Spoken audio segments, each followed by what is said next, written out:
All right, here we go. Coyote places the stars. Remember, you're listening for the hero, the journey they went on, right? And the moral or the lesson of the story.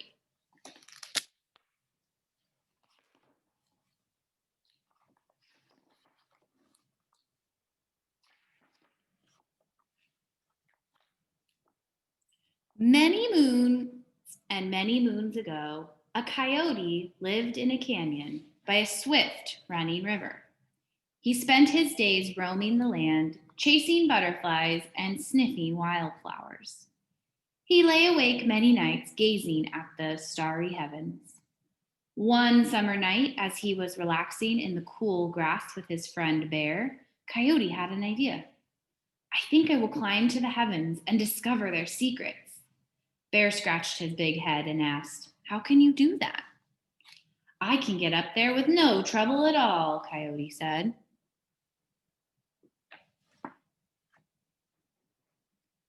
Now, Coyote was very skillful with a bow and arrow. He gathered a very large pile of arrows and began to shoot them at the sky. The first arrow whistled through the air and landed on the moon. Coyote launched a second arrow, which caught in the notch of the first. Whirr went one arrow, whiz went the next, and on until this long line of arrows made a ladder. Coyote then began to climb. He climbed for many days and nights until he finally reached the moon. He slept all that day as he was very tired. That night, Coyote had another clever idea. He wondered if he could move the stars around by shooting at them with his remaining arrows. His first arrow hit a star and moved it across the sky. He found he could place the stars wherever he wanted. Coyote wagged his bushy tail and yelped for joy. He was going to make pictures in the sky for all the world to see. First, he decided to make a coyote. So he shot one arrow after another until the stars were arranged in the shape of a coyote. Next, he thought of his friend Bear and placed the stars in the form of a bear. Coyote worked all night creating likeness of all his friends: mountain lion, horse, goat, fish, owl, and eagle. With the stars he had left over, he made a big road across the sky. When he was finished, he began to descend his ladder back to earth.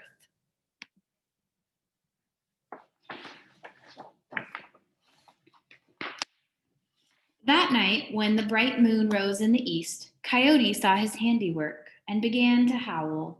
Ow! Was carried on the wind through the shadows of the canyon. Birds and animals awoke suddenly and listened to the mysterious sound. It seemed to be calling to them. From canyons and mesas, hills and plains, they came, following the sound.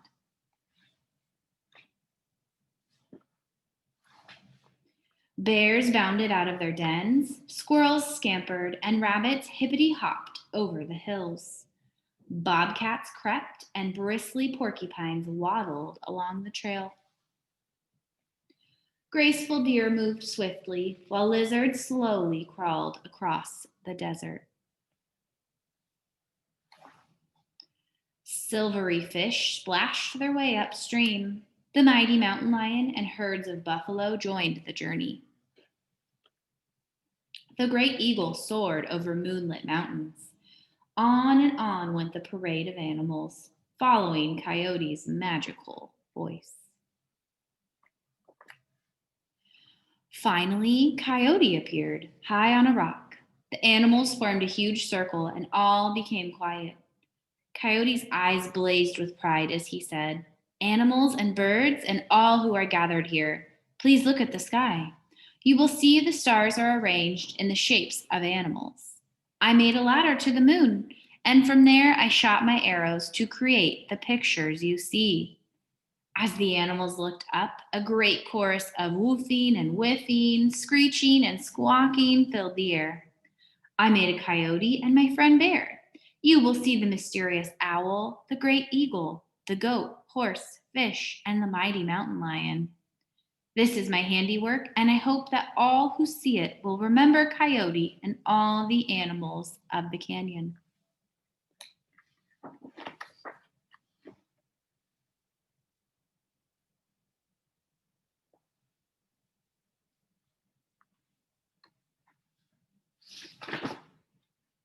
The animals gave a great feast for Coyote, and they sang and danced through the night.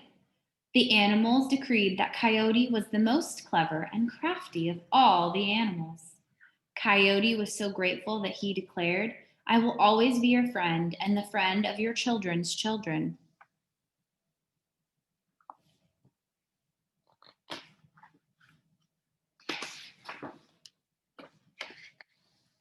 Now, to this day, if you listen closely in the still of the night as the moon is rising, you may even hear the magical howl of Coyote. He is calling you to go to your window to gaze at the star pictures and to dream.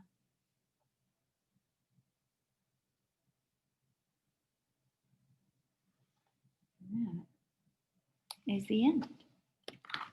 Okay, so that was our third folktale for starting. So we're going to go back to that page I told you about, which is in your orange tab. Right, so flip to the orange tab. Keep flipping until you find this page here that says Folktales.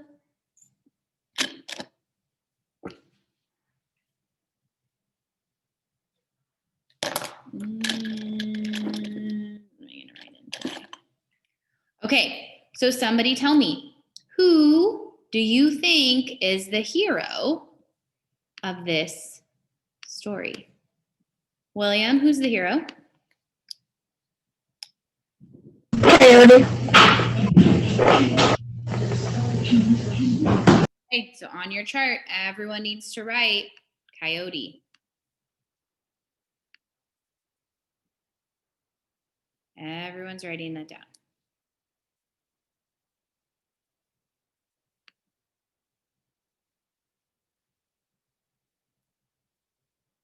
I should see people writing.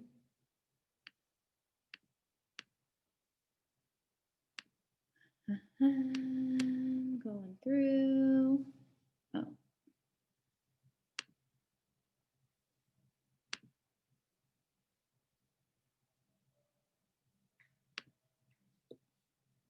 Okay, and now I want you thinking.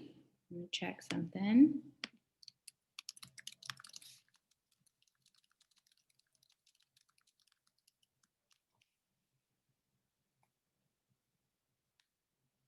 Okay, so now what was the journey or what was the task of Coyote?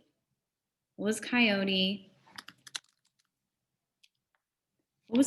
doing? What was that journey that Coyote was on? Or what task did Coyote do? Okay, I saw someone putting it in the chat. So to place the stars, right? It maybe wasn't a journey or task given to Coyote, but it's the journey that Coyote went on, right? So we're gonna say to place the stars. Okay.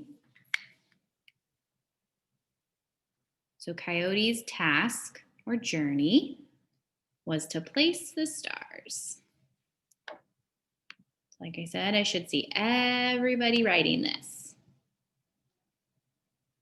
Make sure you are writing this down.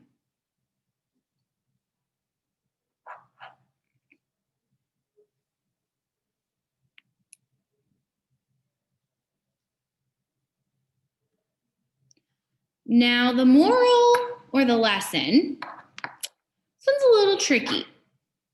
So I'm curious what you guys think the moral or the lesson is. What do you think this story was trying to teach us? Who has an idea? Kaden W., what do you think?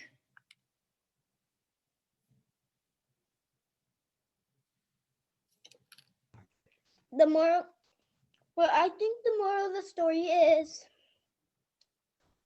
that You should believe in yourself. Believe in yourself. Okay, good. I like that. Daniela, what do you think?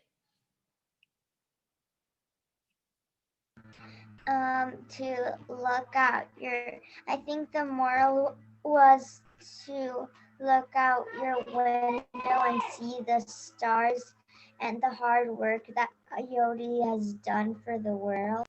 Okay, so let me see. I'm gonna check something. How did they word it in here?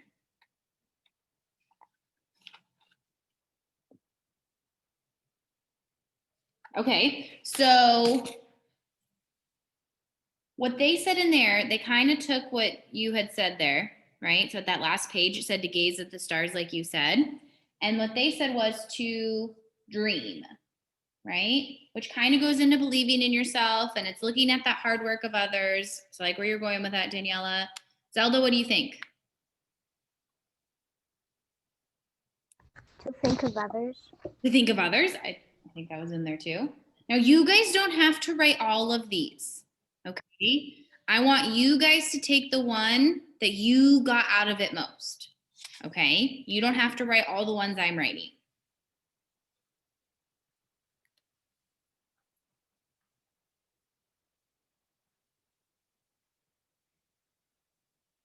Okay, all of those are lessons that they taught throughout the book.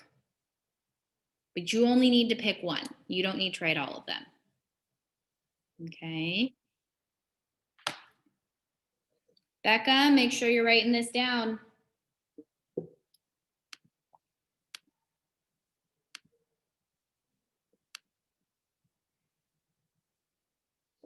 Good. Caden G, did you get this down? Okay, William, how about you? Good? Okay.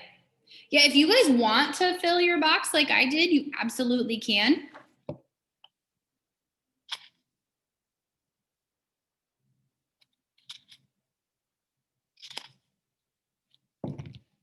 There we go. I know I had some friends come in late. Oh, Bryce, what did you think? What do you think, Bryce? I think the moral is that just because something's crazy doesn't mean it's impossible. I like that. Just because something's crazy doesn't mean it's impossible. I hope that's what you wrote, Bryce, because I'm out of room, but I like what you said.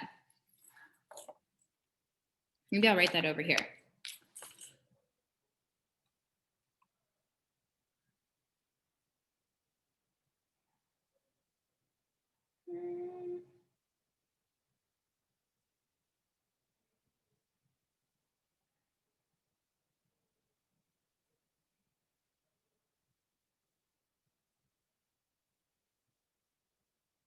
Ooh, I'm not gonna be able to fit it.